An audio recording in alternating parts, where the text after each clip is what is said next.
Shalom semuanya, saya Stefani dan suami saya Thomas. Kami dari Pelayan Tuhan GBI Keluarga Allah Jakarta. Kami ingin menyaksikan kebaikan Tuhan dalam hidup kami. Kami sudah menikah dari 6 tahun yang lalu, sekitar di tahun 2018. Dan kami sangat punya kerinduan untuk memiliki anak. Nah, di tahun 2020, 2021, dan 2022, Tuhan mengizinkan aku hamil, tetapi kami selalu mengalami keguguran. Nah, aku keguguran itu sekitar usia 9 sampai 12 minggu. Di situ jujur sebenarnya aku ada rasa kecewa juga sama Tuhan, kenapa aku diizinkan hamil tapi selalu Tuhan ambil lagi lah, kita seperti itu. Nah, lalu di tahun 2023 kami sempat berpikir untuk rehat sebentar karena sudah cukup trauma di waktu tahun 2022, dan akhirnya kami juga memutuskan untuk pelan-pelan gitu, untuk planningnya pelan-pelan dan operasi waktu saat itu. Jadi kasus aku itu cukup kompleks karena aku punya kista endometriosis ovarium kanan dan ada polip. Kalau dari pengalaman dari 3 tahun yang keguguran itu, kata dokter aku ada polip. Terus rahim aku itu bentuknya love, jadi kayak bicornuate istilahnya. Lalu aku pun ada kekentalan darah, jadi mungkin itu cukup kompleks lah. Nah, di tahun 2023 kami memutuskan untuk operasi laparoskopi dan histeroskopi.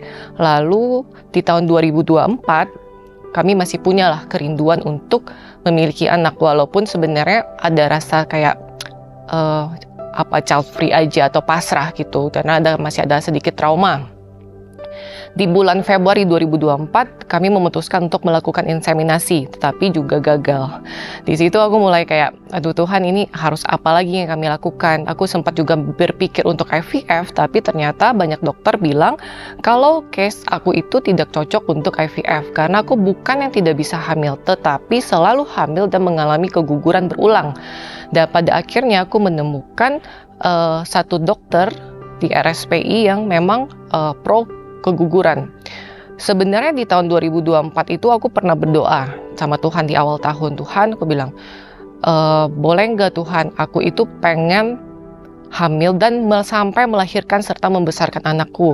Aku mau anakku lahir di bulan Desember 2024. Karena menurut aku kalau lahir di bulan Desember itu, karena itu bulan Natal, itu sangat penuh sukacita ya. Jadi kita kayak tiap bisa merayakan ulang tahun anak kami ini selalu di bulan Natal gitu. Lalu aku kejar-kejaran waktu, berarti karena Februari udah gagal inseminasi, di bulan Maret itu aku pergi konsul ke si dokter yang pro keguguran ini. Kita konsul, ternyata ada problem juga gitu dari Thomasnya. Terus kita perbaiki nih bersama. Berulang kali kita bolak-balik ke dokter itu, ternyata waktunya sudah mepet di bulan April. Karena kalau aku nggak hamil juga di bulan April, berarti kan tidak bisa melahirkan di bulan Desember.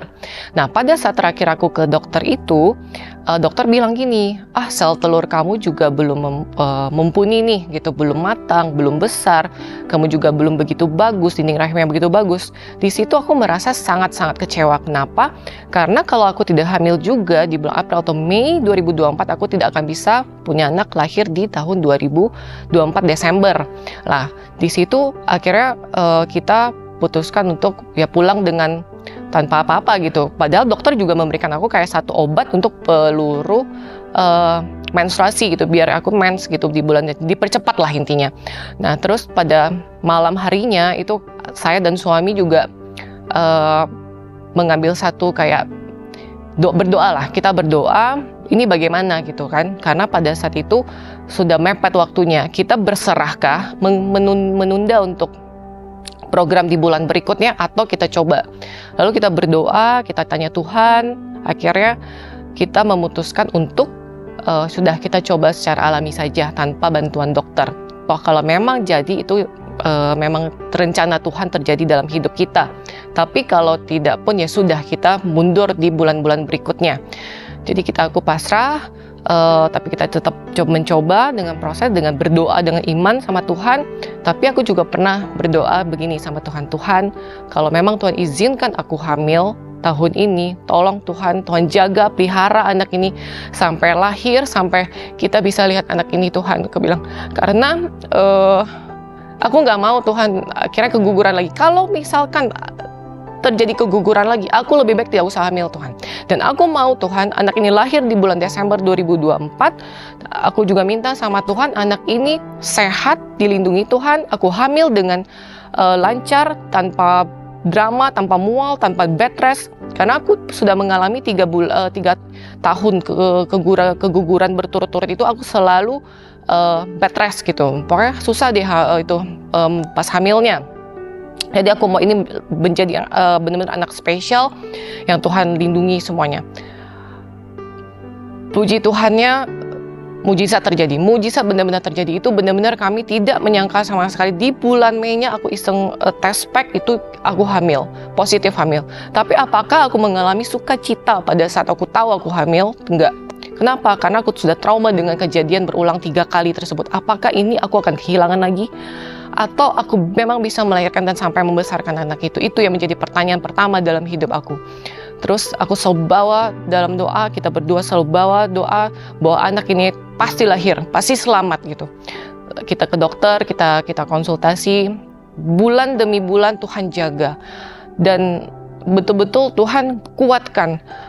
Apa yang aku doakan, apa yang aku minta sama Tuhan, betul-betul Tuhan jawab. Aku hamil, betul-betul tidak ada drama sama sekali. Aku kuat, tanpa flek, tanpa bed rest, tanpa mual, dan aku masih bisa beraktivitas, bekerja, bahkan sampai di trimester ketiga, di usia kandungan 8 bulan, aku masih bisa kerja ke proyek.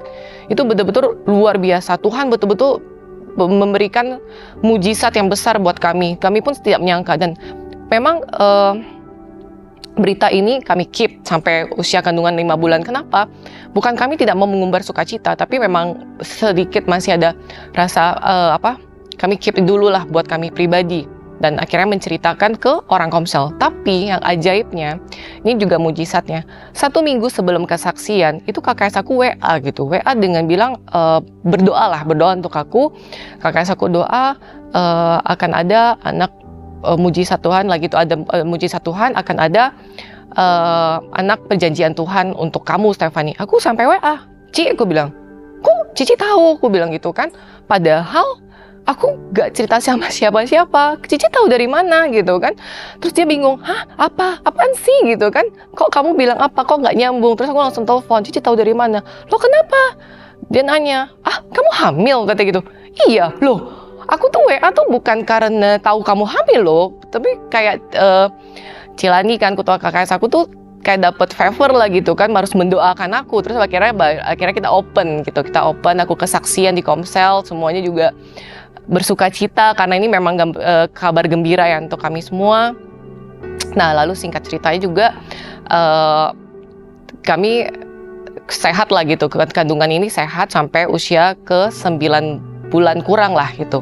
Dan puji Tuhannya, apa yang aku doakan, apa yang kami cita-citakan untuk punya anak, untuk lahir di bulan Desember tahun 2024 itu terjadi. Betul-betul sampai rasanya luar biasa lah gitu. Bagaimana kebaikan Tuhan tuh sempurna. Kadang kita mikir gini ya, Tuhan memang tidak selalu menjawab doa kita dengan cepat. Mungkin malah Tuhan izinkan kita untuk mengalami kekecewaan berkali-kali. Kenapa? Mungkin Tuhan mau melihat kita, apakah kita setia gitu. Walaupun kita udah kecewa, apakah kita setia nih? Bagaimana dengan tetap melayani Tuhan gitu kan. Dan waktu tahu aku hamil pun, suami aku Thomas juga berkomitmen lah untuk setia di dalam pelayanan di GBI Keluarga Allah. Di situ juga iman kami semakin kuat. Kami juga selalu mendoakan anak kami untuk bisa lahir dengan sehat, dengan sempurna gitu kan, dan semuanya terjadi. Sekian kesaksian dari kami. Kami juga mengajak saudara-saudari terkasih untuk terlibat dalam pelayanan dan Komsel dan setia dalam gereja kita. Tuhan Yesus memberkati.